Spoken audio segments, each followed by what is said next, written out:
Back when I was in college, which let's just say, let's put things nicely, I didn't exactly like college. But anyways, like one of the only good times like I did like during my whole college time was in fact my lunches, because since I finished up like my 4 years in the city, there were definitely a ton of like really good food spots. Best swordfish in the city. The best, Jerry. I'll have the salmon. Even as someone like who only eats healthy like me, I was able like to find like a ton of really good restaurants. And also like so often my mom would come to meet me in the city for lunch too. So anyways, there was like this one paleo place I used to go to called Springbone Kitchen. And for some reason like this place so often like played the same songs over and over again. But it did actually introduce me to one of the best, most meaningful songs ever, Float On by Modest Mouse. And so often it was songs like these that got me through my roughest days. This is of course a song that goes like, and we'll all float on okay. And the song is like all about reframing bad things that happen to you, and being able to see and focus on the good on the other side of those events. And this of course has always been like my own life philosophy too. Everything happens for a reason, and like there's deeper meaning in everything. Sometimes of course it is super hard to see it in the moment, but when you get through it, you float on. Most often you're going to learn like super powerful lessons from those experiences. The only thing that matters is what you choose to be now. So in today's episode, I want to talk more about the song Float On, and how all of us can actually apply this message to all of our own lives. I'm also going to be reading a powerful chapter from my book, Fight Through It. I'm going to be talking about like how to handle the highs and lows of life with grace, as well as like remind you that things are rarely as bad as they seem in the moment. So anyways, without further ado, let's dive deeper now. Give me a...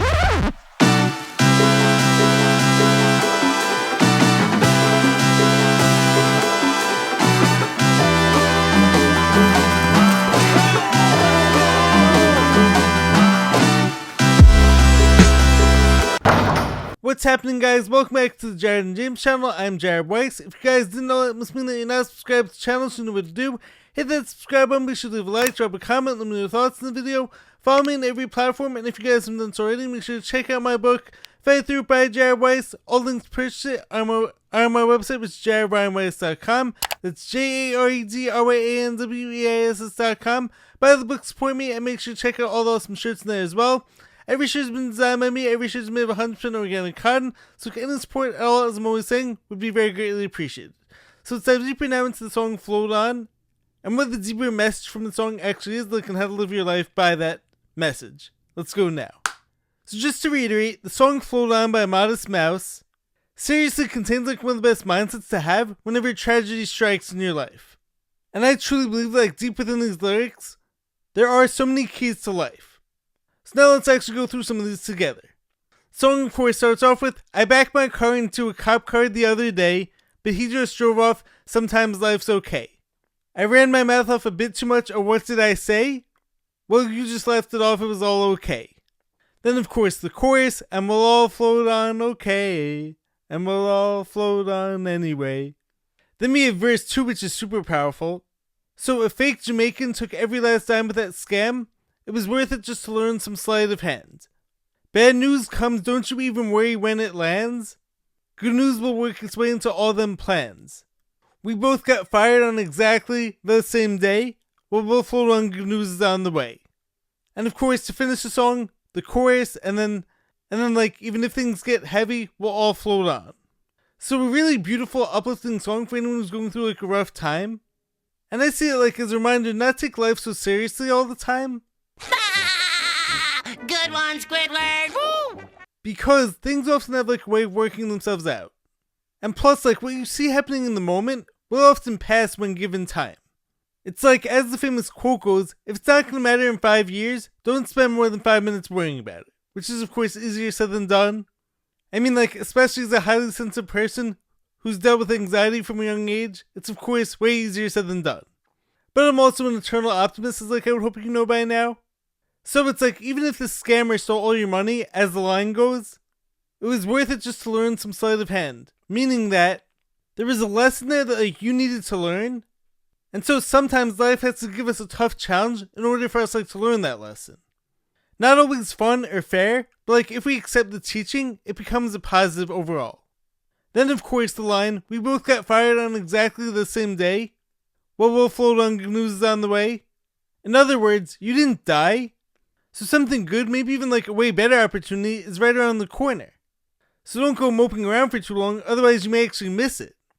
So as I like to see it, everything that happens to us is just like armoring us up with more life experiences and like giving us stories and lessons. And so remember that like we'll all float on, and if and when we get through it, we're going to be way better off. And also like notice the pattern with all the scenarios from that song? Every one of those scenarios could have spiraled downward. But what actually happens, the attitude is the same. It's not the end, it's just like a lesson and it's temporary, so float on. Now this leads me to an idea like that I saw Mike Posner talk about like one of his recent posts that really resonated with me, which is like how to handle the highs and lows with grace. Especially in the life of a content creator, an athlete, or a musician, or any type of like unconventional thing that you're doing, I guess.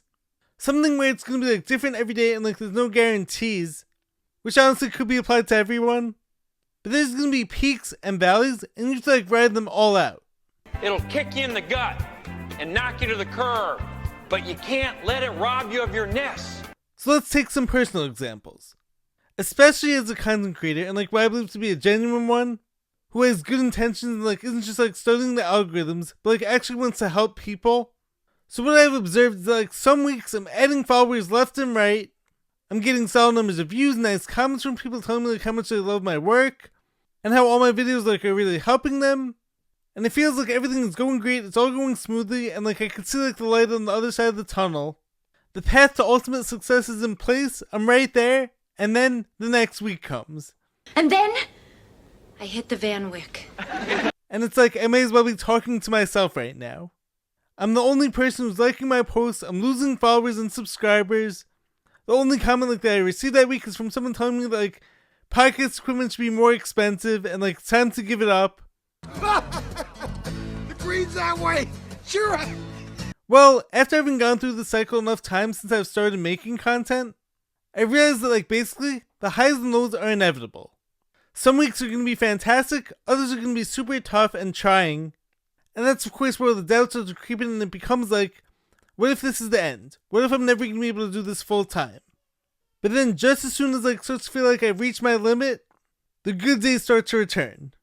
So the key is to not get too attached to the highs or lows, and to try to remind myself to have fun with the path, enjoy the journey, make videos because I enjoy it, I'm helping people, I'm passionate about it, and not because like I expect or need every single day to be a 10 on the absolute scale of success. And so therefore like it's all about not changing things up every time one of those low moments comes. Maybe on my lowest days, a person like who really needs my content comes across one of those videos. Maybe I lost like 5 subscribers, but like the one that I gained that week is going to be like a long time loyal one. And of course you don't get anywhere by quitting or complaining or changing things up like every time things get hard. This is it. I'm done. Through. It's over. I'm gone. Finished. And trust me, it happens, but like if you don't beat yourself up too much on whatever path you're on, the next high will be coming right around the corner and you're not going to have to force it to come either. Moving right along, just to be clear, the whole float on mindset and being able to see like all of our troubles for what they are, which is temporary, is not about like having a passive mindset, but an active one. So to me, floating on isn't about like ignoring your problems, and it does not mean like you don't care and la-di-da-di-da. That's of course where you get into like unhealthy spiritual bypassing. And so floating on doesn't mean like you don't take action, but it does mean that like you don't panic because you can see like the bigger picture. You respond from a place of calm instead of like acting all crazy, because of course reacting that way is always going to make things worse. It means that like you learn and absorb the lesson and keep things moving forward with that momentum. So for instance, once again, as a content creator, it's not just like, oh, my videos aren't resonating with people, so like, I'm just going to keep them as is, but I am going to totally reflect on and like improve my messaging to make everything I'm doing even more powerful. On the flip side though, of course, it's not about like reacting to every single algorithm change and basing your content and your message on views, because like, as you know, like I'm definitely not all about that. But it's most definitely about like finding ways to make sure like the people who do see your content are getting value from it. Another example, when it comes to my whole life-threatening illness and like my whole healing journey that like I've been on, It wasn't just like, oh, this is the way it is, this is like how I'm gonna feel forever, so I'm just gonna like accept that and float on, whatever. No, it was about like actively doing the research for myself and my body and like holistic health and like building the actual healing protocol. Change the whole way you function, body and mind. While also like realizing the things like I can control, such as like how long it's gonna take to heal. I can't rush that. Whenever like you're missing your shots in basketball, you don't just like ignore them, but you practice more and then fine tune your skills to make yourself even better. So, my version of like we'll all float on isn't just like wishful thinking. It's understanding that like anytime life hits, you can and will bounce back. And it's not the end, it's an opportunity to get stronger and better. Now next up, I'm going to be reading a chapter from my book. So this is coming from chapter 59, which is Everything Happens for a Reason. Things turn out best for the people who make the best of the way things work out, John Wooden. You can either sit around wondering why something bad happened to you and complain about it, or you can search for the meaning and reason behind it. And if all else fails, you go out and make meaning out of it. It is not easy, but once you've accepted what has happened to you and accepted the challenge of getting through it, then you can begin to discover the purpose in the challenge. This mindset can help you get through almost anything that the world hands you. As I've gotten in touch with my inner spirituality throughout my whole healing journey, I have come to the conclusion that we are all vessels of God. We are all connected and have God consciousness within us. However, we also have what's called free will. So I believe that like the universe and God are always going to give you the opportunities to reach your highest self, but then it's up to your own choices through free will to make the right decisions. The thing is, even if you don't believe the universe is out there doing things for you, or you don't believe that things really do happen for a reason, acting as if they do will still benefit you. It is still in your best interest because when you act like things are happening the way that they are supposed to, you turn your attitude towards bad situations around and start seeing the good in the midst of chaos. For instance, let's look at a sequence of events for me. In 2014, I had the best time at camp that summer and met my future best friend, James. Now looking back, I see that God made this connection happen for when I would need a best friend most. And I believe that many connections and friendships I've made have all seemed to happen at just the time I needed them to. And at first, cultivating these friendships wasn't easy, but I worked at it and made it happen, and now I have the best friends in the world and exactly what I needed to get me through some of the most difficult times. I had other friends during the time who weren't right for me. They weren't able to live up to the high standards that I hold for those whom I allow into my life and my inner circle. Maybe this was the universe's way of demonstrating to me how much I leveled up and outgrew these people. Going through the toughest of times showed me who my family was and which friends were to become my family. Sometimes that's what it takes.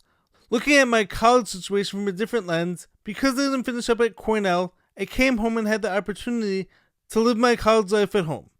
This gave me the time I wanted to spend with my family and brothers, and allowed me to cultivate the relationships with my friends, which might not have happened had I been away. This also gave me a chance to work on myself more than ever. I was able to go to my favorite gym all the time and work on my vertical jump and all my sports skills. I became a better athlete than ever, even though I had to come back from the basement.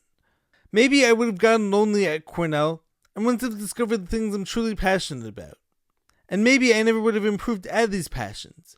Maybe I would have gotten so stressed out, but stuck with studying things that I didn't want to, and in parentheses, and probably would have become jaded by all the indoctrination once I woke up to the matrix that we're all living in, lol. Maybe I wouldn't have realized how much I love influencing and inspiring others. Maybe everything I went through with my health was there to give me the platform I needed to help others through whatever they are experiencing, as well as give me the compassion and empathy I needed to be the best friend and person I could be. Now I can motivate and inspire more people than ever to truly believe that anything is possible.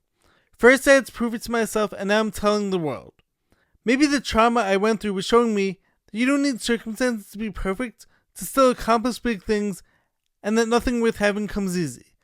Yes, my life veered far off from the plan, and I had to put things off in order to reclaim my health for years, but I ended up learning so much about myself, and I've experienced and felt life to the fullest.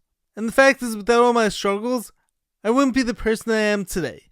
That's what makes me special. All of our unique circumstances build us into the people we become, so don't ask for someone else's life. Live yours as if everything is happening on purpose, just the way it was supposed to. Powerful stuff, if you ask me.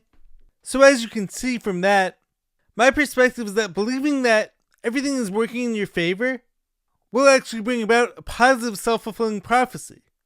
On the flip side though, believing that like the whole world is against you, well then what are you going to be focusing on? All the ways that people hurt you, all the ways like life has disappointed you. And tell them all the ways they have disappointed you over the past year. I'm sure like all of us have felt that way at one point or another. As if like everyone's against us. Probably because this whole universe is against me. A bad string of events comes along and it's like, can I ever just catch a break? One of the things like I'm so often presented with whenever I say to people like that I believe everything happens for a reason is, well, what about like when someone gets cancer, or why do people die? And first off, I'm not claiming that like when someone dies it's like a good thing, or that it was like someone's fault, or like that happened for a reason. But I will say like I believe if you're still here and you're still breathing, you still have like a purpose here on this earth. Now I do also believe like we're all eternal spiritual beings who may even have like multiple human experiences. But anyways, remember like this whole perspective is coming from someone who's been healing from a life-threatening illness and major health challenges for the past 11 years now. And yet I believe like every challenge I've been through has made me stronger. What doesn't kill you just makes me stronger. I've learned way more lessons than like anyone out there could ever imagine. And are there times like where I wish my whole healing process would be faster? Of course. But as I see it, why focus on things like I can't control? Instead, I'm going to choose like to make meaning for my struggles and use what I learned to help others in the process. So maybe your illness or whatever challenge like you might be going through isn't there to tear you down, but it's actually there to build you up stronger and help you to learn things about yourself that you wouldn't have had the opportunity to otherwise. And you wouldn't have had like any reason to learn those things. And this is of course why I say in that chapter, like even if you're someone who doesn't believe like everything happens for a reason, and that God isn't on your side and like the universe isn't working to create your perfect path, well, believing that God and the universe are on your side and are conspiring to work in your favor will ultimately benefit you, because acting in that way, and acting as if like the win is already coming, it's already on its way, and it's just up to you like to do your part, work hard, and align yourself like with that purpose. If you do all that, you can't lose, and like you're gonna be chasing things that like the person who believes like the whole world is against us would never try. And if you don't like hearing the phrase everything happens for a reason, because of course some things can't be explained, and we can't exactly wrap our heads like around all these events, how about like I choose to believe that everything can serve a reason and serve an ultimate purpose.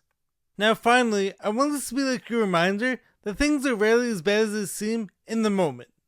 And hey, of course, sometimes they actually are that bad. I mean, like, remember my whole life-threatening illness? Hello? Oh, Shrek, don't worry. Things just seem bad because it's dark and rainy and Fiona's father hired a sleazy hitman to whack you. But being someone who's been through all this, I'm now able like to have like this grand perspective, like to zoom out. And now like whenever something bad happens to me, I can be like, is this really that bad and really that like catastrophic? Or does it only seem that way in the moment? And so like sometimes just like simply incorporating all that mindfulness is enough like to help your body and your nervous system to calm down. Now as I always say, you don't deny your feelings. It's not about making pretend like whatever you're going through isn't real. And hey, of course it is essential like to validate yourself. And whatever it is like you're going through, no matter how small it may seem to someone else. And so it's like just because like I've been through all this with my health challenges does not make me like any less sympathetic like to a breakup, or a friend moving away, or a bad game, or a bad test score, etc. It's just simply like having this ability to zoom out and be like, I can get through this because like I've gone through all that. Well, as I see it, that's where the gold lies. Give yourself time to feel what needs to be felt, and then you can zoom out, and it's something like I've gotten really good at. And why I believe like I have so few bad days, quote unquote. It's not like I don't have my challenges or my rough moments, but a bad moment or a bad hour doesn't mean that like the whole day is ruined. So what I'm saying here is like try to find and count the wins from the day. The awesome conversation you had, the small achievement you did that day. Then before you know it, that tough event doesn't seem so like horrible and catastrophic anymore. Catastrophic. Catastrophic. I got it, sweetheart, okay? Why'd you yell at me? You're mean. Very few things in life are the ends of the world, and yet of course can feel that way sometimes. But take a bird's eye view and see if like this is something that really needs us like to give up on the next month or the next year. Or can we keep things in perspective and like remind ourselves that maybe like this isn't as bad as we're making it, So like a quick personal example, sometimes like I'm playing basketball and I'll miss a shot badly. Rare, but it happens. And then in my head I'm like, what does everyone think of me? Does everyone now think I suck? Are they all going to tell their friends? But then if I zoom out for a second, it's like, do I judge anyone else by like one missed shot? Does it even matter like what they all think of my game? Of course, easier said than done. But as we always say, perspective is everything. I know how good I am, I know what I've been through, I know like how much I've practiced, etc, etc. And hey, just to be clear, there are valid crash outs, but then there's also like ones where you have to take a chill pill and realize like this isn't as bad as I'm making it seem. And applying that like overall mindfulness becomes like magic. And so feel it, zoom out, find that win, and then you can get back to the positive side. As Mac Miller said, I know that life is nothing easy, but then we also have like the modest mouse line, which is, we'll float on because good news is on the way. Anyways, I hope this video helped you out and gave you like that mindset shift and perspective shift that you needed. So anyways, that's the video. If you guys enjoyed what you heard, make sure to leave a like, drop a comment, subscribe to the channel. I will catch you guys next time. Stay positive, stay hustling, stay grinding, catch you next time. Peace.